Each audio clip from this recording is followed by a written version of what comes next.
atau hukuman bagi pelaku zina berrumusan, yaitu dicambuk 100 kali dan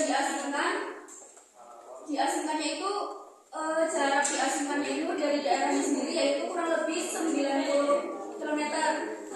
90 km kayak apa jarak diperbolehkannya kita mempasar salat gitu ya, dan diasingkannya itu selama kurang lebih 1 tahun.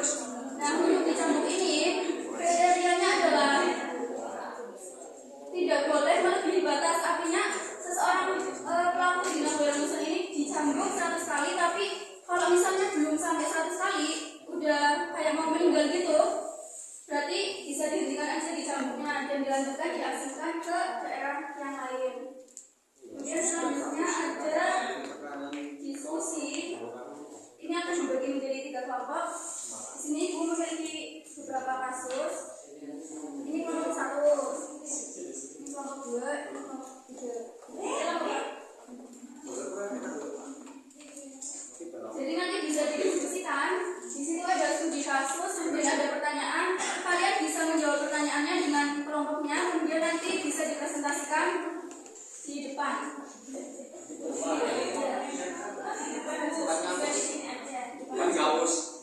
Di depan kelas.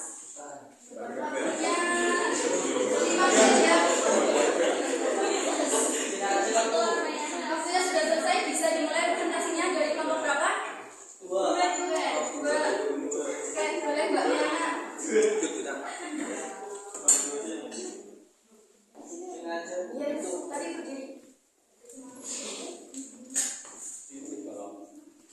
Seorang pria yang telah menikah melakukan zina dengan wanita lain yang juga telah menikah. Keduanya melakukan zina secara sukarela dan tidak ada unsur pemaksaan. Jadi pertanyaannya itu, zina apakah yang terdapat di atas? Jawabannya akuntan.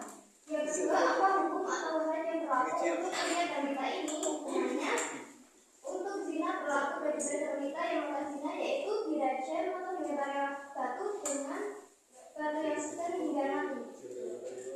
Tepuk tangan buat kelompok 2. Selanjutnya kelompok 1.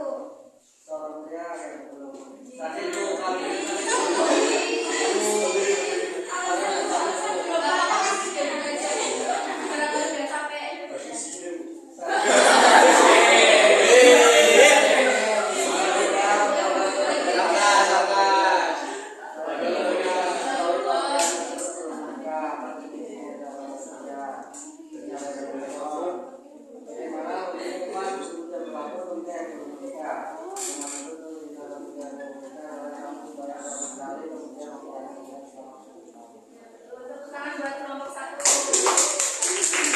Kemudian kelompok 3, boleh sambil berdiri Mbak Karisma. Yang jelas ya bacanya, jangan kayak Mas Randi.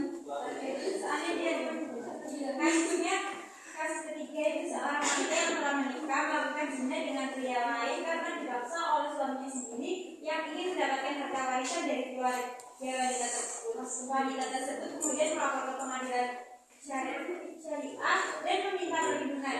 Pertanyaan diskusinya itu ada 2. Yang pertama, apa hukuman hidup yang berlaku pada wanita ini?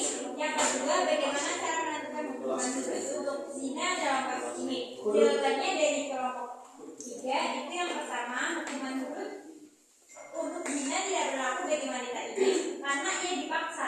Dalam hukum Islam, pemaksaan dapat menjadi alasan untuk tidak menerapkan hukum hidup. Kemudian yang kedua, itu pengadilan syariah perlu mempertimbangkan unsur pemaksaan dan kepentingan pribadi dalam menentukan hukuman. Dalam kasus ini, pengadilan syariah mungkin akan mempertimbangkan untuk tidak menerapkan hukuman itu bagi wanita tersebut. Tepuk tangan buat kelompok 3.